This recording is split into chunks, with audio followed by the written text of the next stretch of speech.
غصب شدہ جانور کی قربانی کا کیا حکم ہے؟ چنانچہ اگر کسی شخص نے کسی کے جانور کو غصب کر لیا، چھین لیا، چوری کر لیا، ڈاکہ زنی کیا یا اور بھی کوئی صورتحال پیش آئی اور اس نے غصب کر کے قربانی کر ڈالا تو قربانی ادا ہو جائے گی۔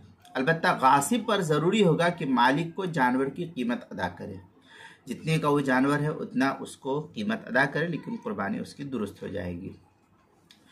چنانچہ فتاوی ہند میں ہے وفی المنتقى لو غصب اضحیہ غیرہ فذبحها عن نفسه وضمن القیمہ لصاحبها اجزاہ۔